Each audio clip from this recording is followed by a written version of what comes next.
Existem pessoas que atravessam a vida como sombras.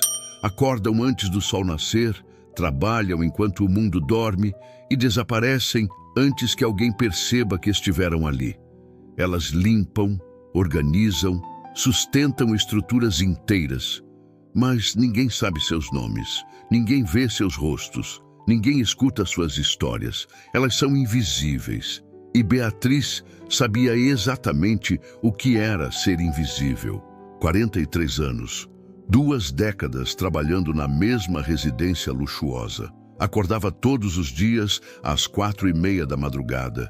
Pegava 3 conduções diferentes, atravessava a cidade inteira enquanto a escuridão ainda cobria as ruas. Chegava sempre pontualmente às 6:15 da manhã. Nunca faltou, nunca se atrasou, nunca ousou reclamar de nada. Porque Beatriz sabia que mulheres como ela não tinham o luxo da reclamação. Mulheres como ela só tinham o peso da sobrevivência. A mansão onde trabalhava pertencia à família Rocha. 3 andares de mármore italiano, lustres de cristal austríaco, jardins que pareciam ter saído de revistas europeias. Tudo impecável, tudo brilhante, tudo perfeito por fora, mas podre por dentro. A dona da casa, Dra. Helena Rocha, era médica dermatologista famosa, clínica milionária, clientela de elite, presença constante em revistas de sociedade. Falava em palestras sobre autoestima e beleza interior, mas tratava Beatriz como se fosse parte da mobília. Passava por ela sem olhar, deixava comandos no ar como quem joga migalhas para pombos. Refaça isso, aquilo está sujo, você não serve nem para limpar direito. Mas Helena era apenas metade do problema. A outra metade tinha nome e sobrenome. Rafael Rocha, 27 anos, filho único, mimado até o tutano da alma. Nunca trabalhou um dia sequer na vida. Vivia de mesada gorda, carros importados, festas intermináveis. Para ele, Beatriz era menos que invisível.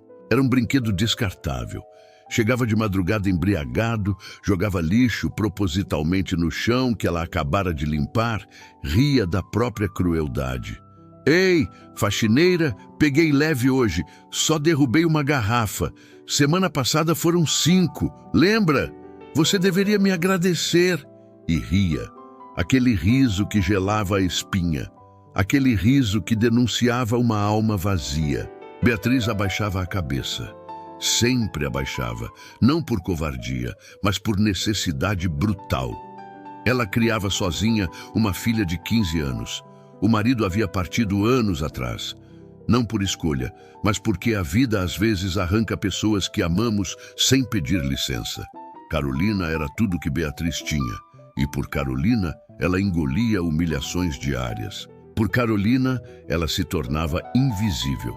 Por Carolina, ela segurava lágrimas que queimavam por dentro. Naquela terça-feira de outubro, Beatriz estava no quintal dos fundos. Recolhia o lixo acumulado da festa da noite anterior. Garrafas vazias, copos quebrados, restos de comida desperdiçada. Enquanto juntava os destroços da extravagância alheia, ouviu algo que a fez parar.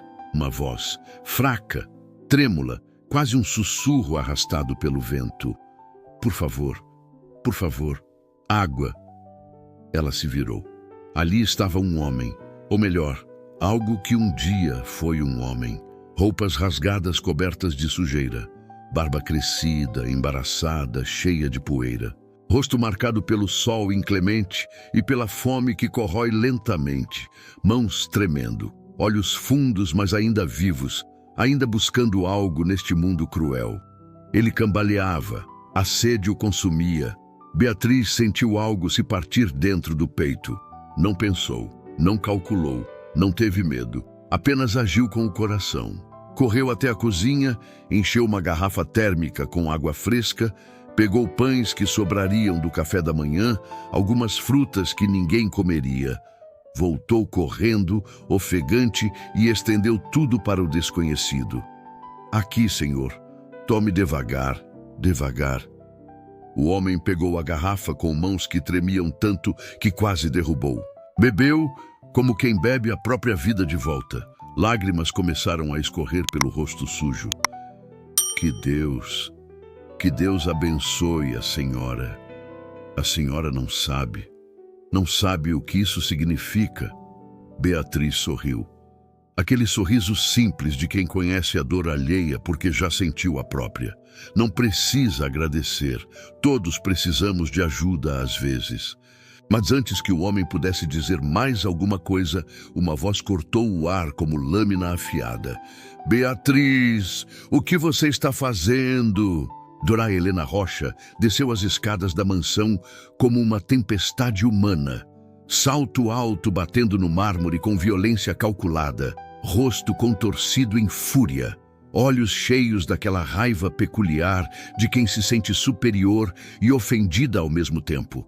Atrás dela vinha Rafael, já com o celular na mão gravando tudo, sorriso malicioso estampado na cara. Você está alimentando um vagabundo com a minha comida? Na minha casa. Beatriz sentiu o chão desaparecer sob seus pés. O coração disparou. As mãos começaram a tremer.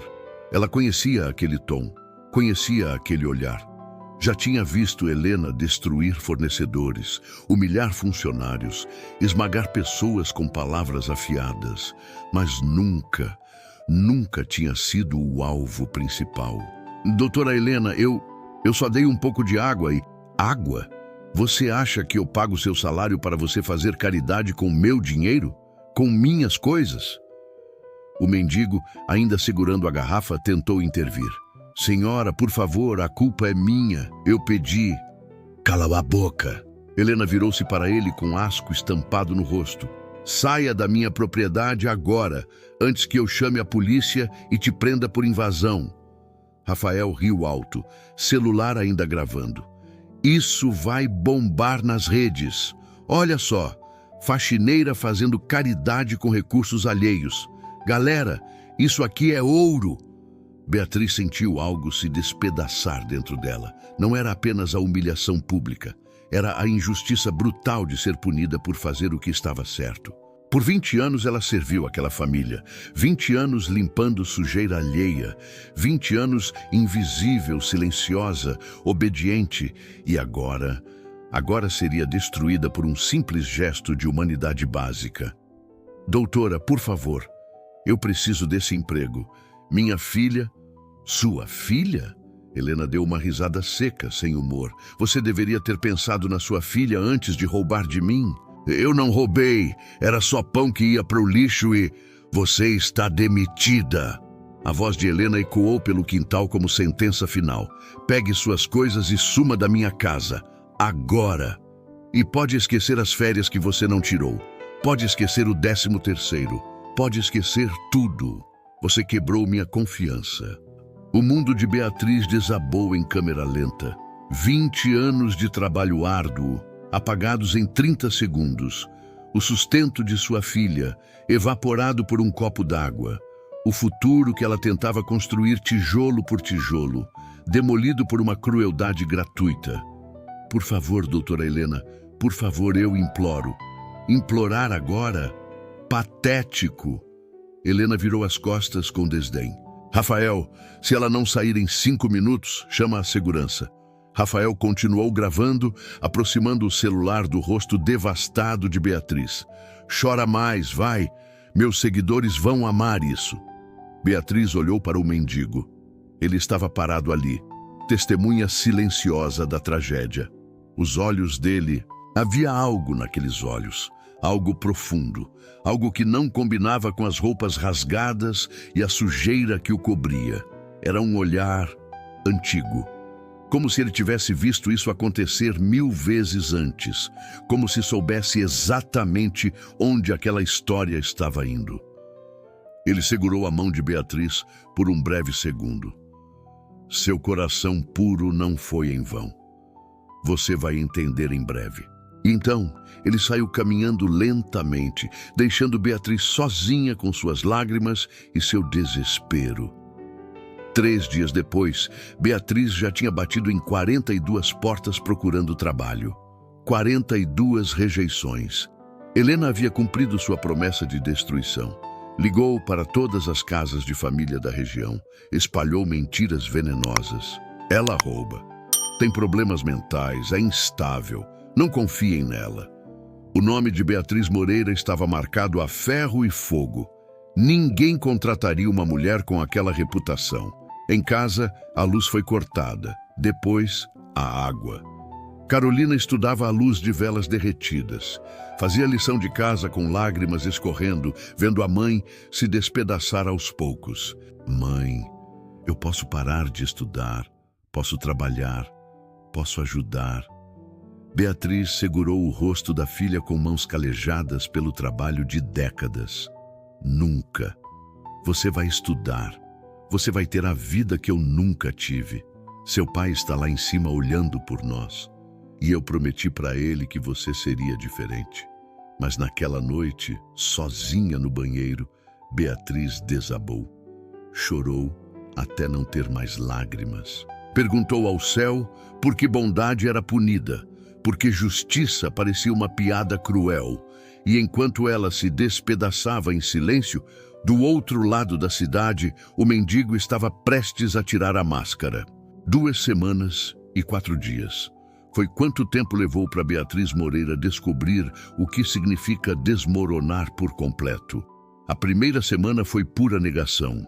Ela acordava no mesmo horário, vestia o uniforme que não precisava mais usar, saía batendo de porta em porta como quem toca em madeira, esperando que alguém responda. Mas as portas permaneciam fechadas. As respostas eram sempre as mesmas.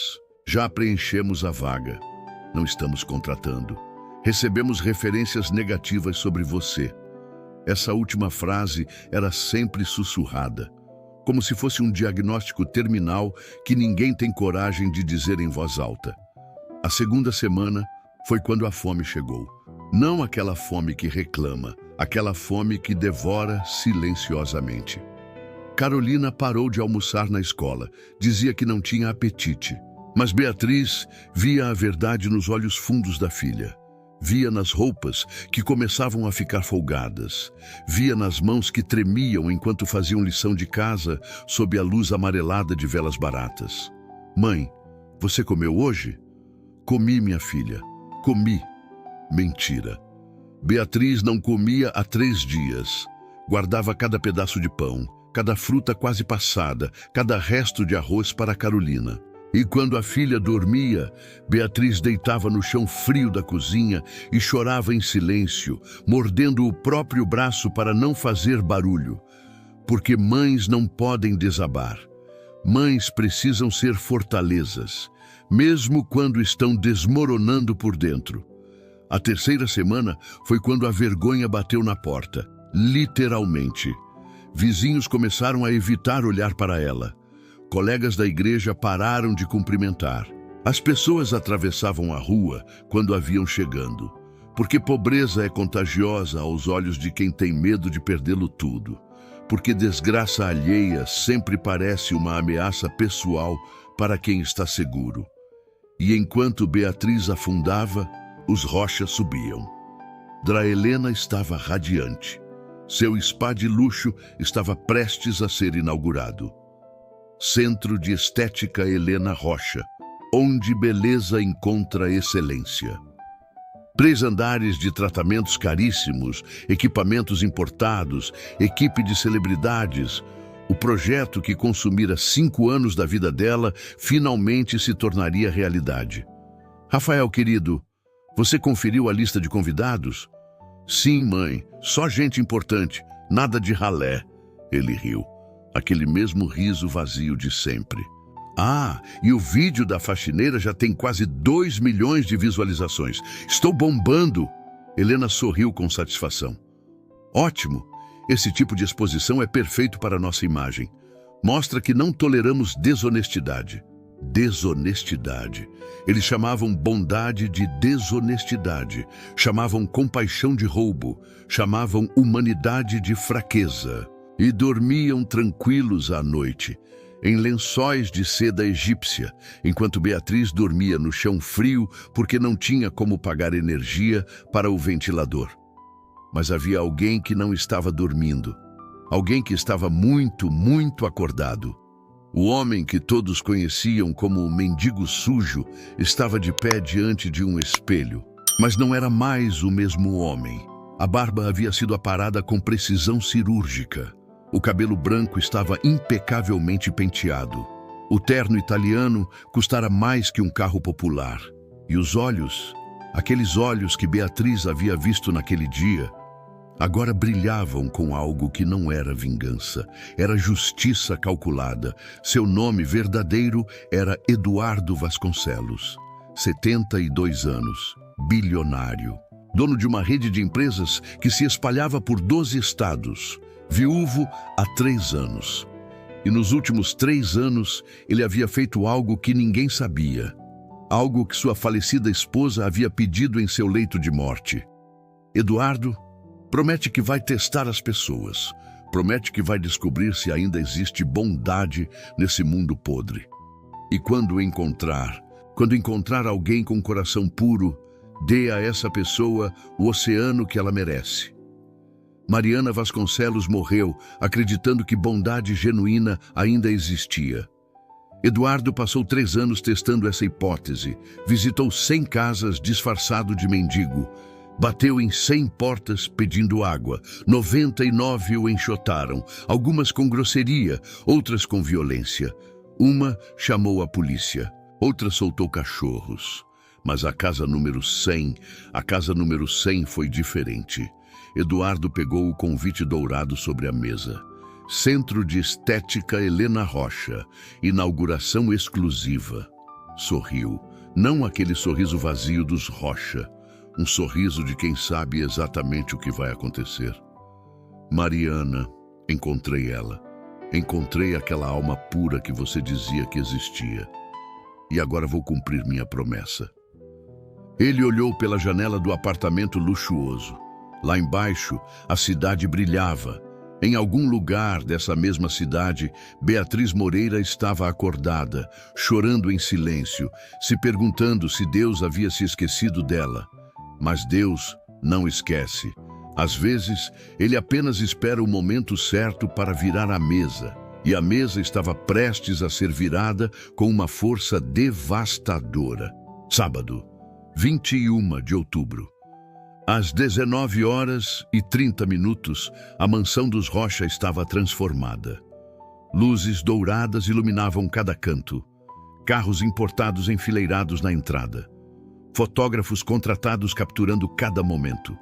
Influenciadores já transmitindo ao vivo. Políticos sorrindo para câmeras. Empresários trocando cartões. O cheiro de champanhe francês, misturado com perfumes caríssimos, flutuava no ar.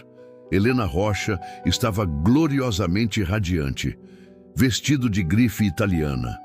Joias que custavam mais que algumas casas.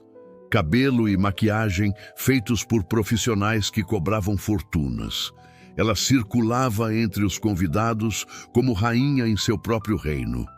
Finalmente, seu momento de coroação havia chegado. Doutora Helena, parabéns pelo spa. Vai revolucionar a estética na cidade. Obrigada, querida. Tudo resultado de muito trabalho e dedicação. Trabalho, dedicação. Palavras fáceis de pronunciar quando você tem uma conta bancária recheada e nunca precisou escolher entre pagar luz ou comprar comida. Rafael estava no centro de um grupo de jovens, todos grudados em seus celulares. Galera, vocês viram meu último vídeo, aquele da faxineira maluca? Já passou de 3 milhões. Estou pensando em fazer uma série Funcionários Problemáticos. O que acham? Risos. Aprovação. Curtidas em tempo real. Porque crueldade sempre teve público quando vem embalada em entretenimento. Às 20h15, Helena subiu ao pequeno palco montado no salão principal. Pegou o microfone. O salão inteiro silenciou. Senhoras e senhores, obrigada por estarem aqui nesta noite tão especial para mim. Pausa dramática calculada. Como muitos sabem, dediquei anos da minha vida construindo algo que unisse excelência, beleza e transformação. Mas essa noite não é apenas sobre o spa, é sobre apresentar a vocês alguém muito especial. Murmúrios de curiosidade atravessaram o salão. Temos a honra de receber esta noite o senhor Eduardo Vasconcelos. Para quem não sabe, ele é um dos maiores investidores do estado e está aqui, avaliando possíveis parcerias estratégicas. Helena sorriu, aquele sorriso que escondia tanta ambição quanto mostrava. Então, comportem-se. Estamos fazendo história. As portas principais se abriram. Um homem entrou. Passos firmes, terno preto impecável, cabelo branco perfeitamente penteado, barba aparada com precisão absoluta, postura ereta de quem carrega décadas de autoridade natural. Helena começou a andar em direção a ele, braços abertos, sorriso ensaiado. Mas então algo aconteceu. Ela parou. O sorriso congelou no rosto como gelo quebrando. Os olhos se arregalaram. O coração disparou tão forte que ela podia ouvir o próprio sangue pulsando nos ouvidos. Aquele rosto, ela conhecia aquele rosto. Não era possível. Não era possível. Rafael também viu. O celular escorregou de suas mãos e caiu no chão com um baque surdo. Todas as cores fugiram do seu rosto. Ele começou a tremer, literalmente tremer. Eduardo Vasconcelos parou no centro do salão. Olhou ao redor, depois fixou os olhos diretamente em Helena e sorriu. Mas não era um sorriso amigável. Era o sorriso de alguém que finalmente chega ao desfecho de uma partida de xadrez. Boa noite, doutora Helena. A voz dele ecoou pelo salão silencioso. A senhora me reconhece? Helena abriu a boca. Nenhum som saiu. Sua mente corria desesperadamente tentando encontrar uma saída. Qualquer saída. Deixe-me ajudar a refrescar sua memória. Eduardo deu 3 passos em direção a ela. Cada passo soou como um martelo batendo em bigorna. 3 semanas atrás, eu bati na porta dos fundos da sua casa. Estava com roupas rasgadas, sujo, faminto, sedento, pedi um copo d'água. O salão inteiro estava congelado, 100 pessoas respirando, mas ninguém ousando fazer barulho. E sabe o que aconteceu? Eduardo virou-se para o público. Uma funcionária sua me atendeu, uma mulher simples, uma faxineira. Ela me deu água, me deu comida, me tratou com dignidade que eu não encontrei em 99 casas de gente rica. Helena sentiu o chão desaparecer sob seus pés. E a senhora... Eduardo voltou-se para ela. A senhora a humilhou, a demitiu, destruiu sua reputação, arruinou sua vida. Por quê? Porque ela ousou tratar um ser humano como ser humano. Rafael tentou correr em direção à saída, mas seguranças já haviam bloqueado todas as portas. Seguranças que Eduardo havia posicionado estrategicamente. Aquela mulher se chamava Beatriz Moreira. Eduardo falou o nome com reverência. E hoje vou contar para vocês o que acontece quando pessoas cruéis acham que podem esmagar os bondosos sem consequências. Helena caiu de joelhos. Literalmente caiu. As pernas simplesmente cederam. Senhor Vasconcelos, eu não sabia, eu não... A senhora não sabia? Eduardo riu, mas não era um riso de alegria, era o riso de quem viu tanta maldade que já nem se espanta mais. A senhora não sabia que bondade vale mais que ouro? Pois bem, agora vai aprender. E então ele começou a revelar o que havia feito. Cada palavra que saiu de sua boca foi como dinamite explodindo o mundo dos Rocha. Nos últimos 23 dias... Eduardo caminhou pelo salão como promotor, apresentando provas em tribunal. Eu fiz algumas aquisições estratégicas. Pequenas coisas, nada muito importante. Helena ainda estava de joelhos. Rafael encostado na parede, pálido como fantasma. Comprei o edifício comercial onde fica o spa da doutora Helena. Todo ele, os 6 andares... Eduardo fez uma pausa. Deixou a informação explodir como granada silenciosa. O contrato de aluguel dela? Cancelado. Efetivo desde ontem às 18 horas. Helena soltou um som que não era bem choro. Era algo mais primitivo. desespero puro. Também adquiri 47% das ações da Clínica Rocha Dermatologia. Pertencia ao seu ex-marido, Dr. Renato Rocha. Ele estava endividado. Aceitou minha oferta com gratidão. Eduardo sorriu. Agora eu sou sócio majoritário e, como primeiro ato administrativo, vou substituir toda a diretoria. O salão inteiro estava em choque absoluto. Alguns convidados já começavam a se afastar dos Rocha como se crueldade fosse doença transmissível. Mas ainda tem mais. Eduardo virou-se para Rafael. Você, o jovem influenciador, o comediante das redes sociais. Rafael começou a chorar, lágrimas de pânico escorrendo pelo rosto. Aquele vídeo que você postou zombando da Beatriz, aquele que você achou tão engraçado, ele viralizou mesmo, 14 milhões de visualizações até agora. Eduardo pegou o próprio celular. Mas sabe o que acontece quando você expõe crueldade publicamente? As pessoas reagem. Ele mostrou a tela para o salão. Comentários, milhares, dezenas de milhares. Que nojo desse cara. Espero que ele perca tudo. Isso é o que a riqueza faz com pessoas vazias. Alguém sabe quem é a faxineira para ajudarmos ela? Suas parcerias comerciais, canceladas, todas. 12 marcas romperam contrato hoje. Ninguém quer associar imagem com alguém que zomba de quem ajuda os necessitados. Eduardo guardou o celular. Sua carreira de influenciador acabou, rapaz. Você está cancelado, definitivamente. Rafael desabou no chão, soluçando como criança. E tem mais. Eduardo voltou-se novamente para Helena.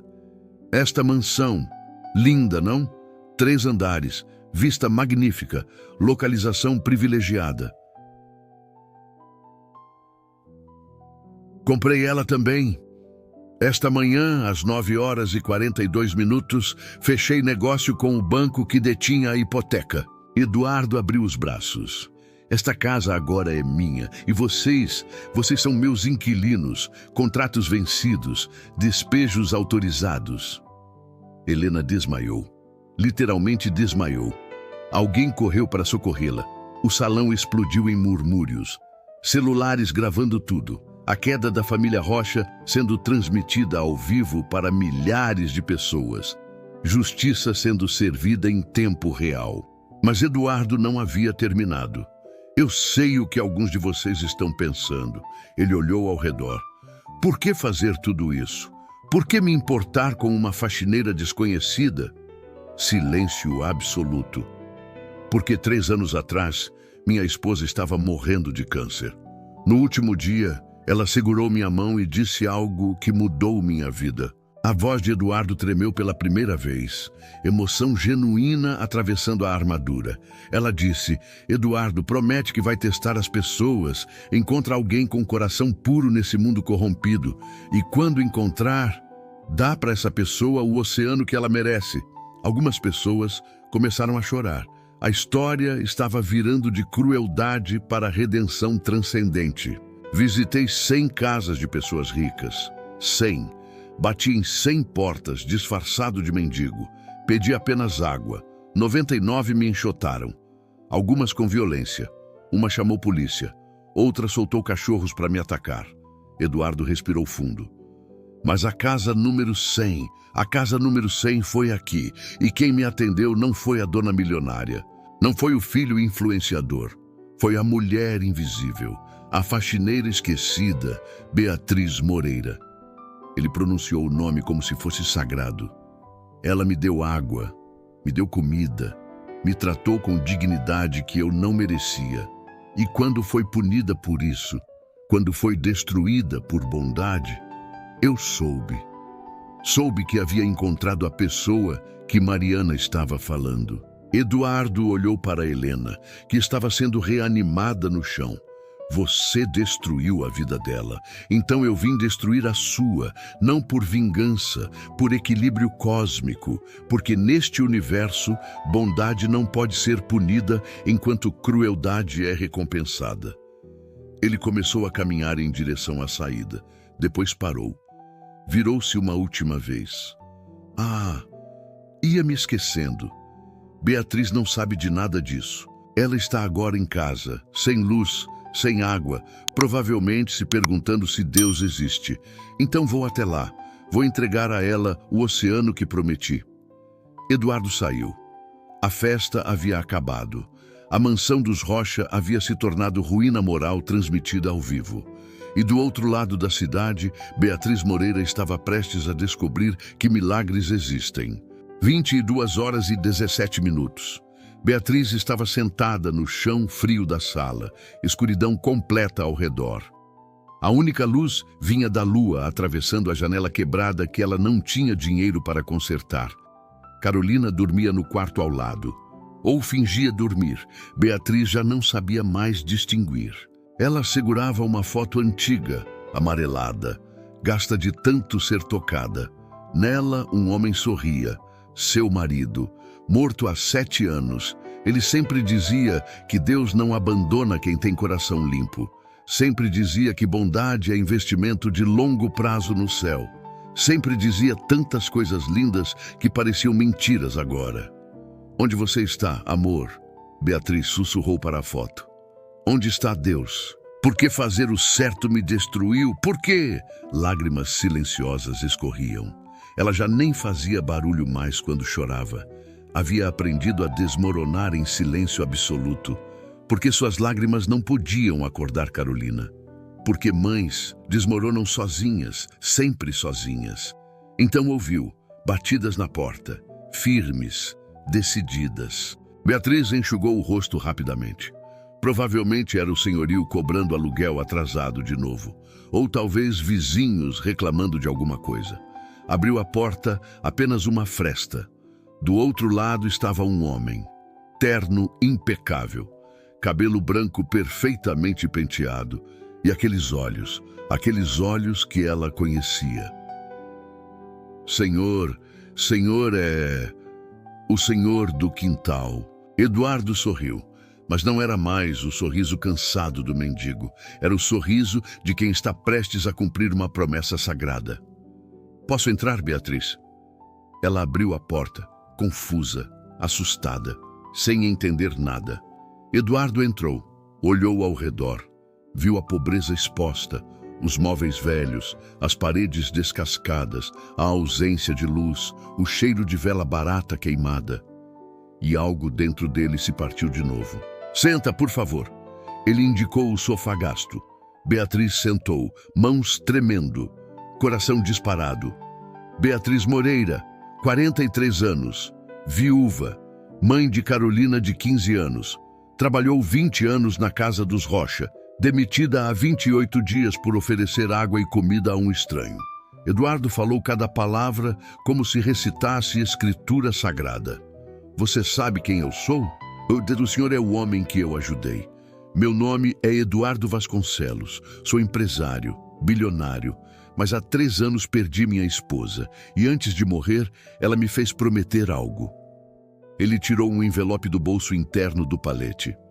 Ela me pediu para testar a humanidade, para encontrar alguém com um coração genuinamente puro. E quando encontrasse, dar a essa pessoa o oceano que ela merece. Beatriz balançou a cabeça. Não estava entendendo nada. Visitei 100 casas disfarçadas de mendigo. Você foi a única que me tratou como ser humano. E por isso foi punida, destruída, arrastada pela lama. Eduardo estendeu o envelope. Então hoje, há menos de 1 hora, eu destruí os Rocha, comprei tudo que eles tinham, tirei tudo, deixei eles com nada. Os olhos de Beatriz se arregalaram. E agora vim te dar o que prometi. Ele colocou o envelope nas mãos dela. Abre. Com dedos trêmulos, Beatriz abriu. Dentro havia documentos, muitos documentos. Ela começou a ler. Cada linha era uma impossibilidade. Cada palavra era um milagre. Escritura de uma casa. Sua voz era apenas sussurro estrangulado. Casa de 3 quartos, bairro nobre, quitada, no seu nome e da Carolina. Eduardo continuou. Mas tem mais, vira a página. Beatriz virou. E então desabou. Começou a chorar descontroladamente. Soluços altos, anos de dor saindo todos de uma vez. Contrato de trabalho. Você vai dirigir meu novo projeto. Centro de Capacitação e Dignidade para Trabalhadoras Domésticas. Salário mensal, R$ 28 mil. Início imediato. Beatriz não conseguia falar, só chorava. E isso aqui... Eduardo tirou outro documento. R$ 500 mil de indenização. Pelos anos que você viveu sendo humilhada. Pelo mês que passou morrendo de fome. Pela dor que essa família te causou. Beatriz caiu de joelhos no chão. Abraçou as pernas de Eduardo. Chorava tanto que não conseguia respirar direito. Eu não mereço. Foi só um copo d'água. Eduardo ajoelhou também. Segurou o rosto dela com as duas mãos. E havia lágrimas nos olhos dele também. Lágrimas de um homem que finalmente cumprira a promessa feita à esposa moribunda. Não foi só um copo, foi a prova de que minha Mariana estava certa. Que ainda existe bondade genuína num mundo podre, que ainda existe gente com coração puro. Ele limpou as lágrimas do rosto dela. E eu prometi para ela que quando encontrasse essa pessoa, daria um oceano. Então, aqui está seu oceano, Beatriz. Você mereceu cada gota. Carolina apareceu na porta do quarto, olhos arregalados. Vendo a mãe chorando nos braços de um estranho, vendo documentos espalhados, sem entender nada. Mãe! Mãe! Beatriz abriu os braços. Carolina correu. As duas se abraçaram ali, no chão frio daquela casa miserável que em breve seria apenas memória. E Eduardo Vasconcelos ficou ali, testemunha silenciosa do milagre que ele mesmo havia orquestrado. Porque às vezes Deus usa bilionários disfarçados de mendigos para lembrar ao mundo que bondade nunca fica sem resposta. O oceano havia sido entregue, a promessa cumprida, mas a história ainda não acabara. 6 meses depois, o prédio de 4 andares ficava na região central da cidade. Paredes pintadas de branco, janelas amplas deixando o sol entrar. Placa na entrada: Centro Dignidade e Esperança, capacitação para trabalhadoras domésticas. Dentro, 347 mulheres já haviam passado pelos programas. 347 vidas transformadas, 347 oceanos, entregues gota por gota. Beatriz estava no escritório da diretoria, seu escritório. Ainda parecia irreal. Às vezes, acordava de madrugada, achando que tudo era sonho, que ia acordar no chão frio daquela casa miserável. Mas então tocava nos móveis, sentia o ar-condicionado, olhava pela janela e via Carolina estudando na escola particular que sempre mereceu. E sabia que milagres existem mesmo. Diretora Beatriz, uma jovem bateu na porta, uniformizada, sorrindo. A turma nova chegou. São 52 mulheres. A senhora quer falar com elas? Beatriz sorriu. Claro, já vou. Ela desceu até o auditório. 52 mulheres sentadas, rostos marcados, mãos calejadas. Olhos cansados, mas cheios de esperança frágil. Ela conhecia aqueles olhos.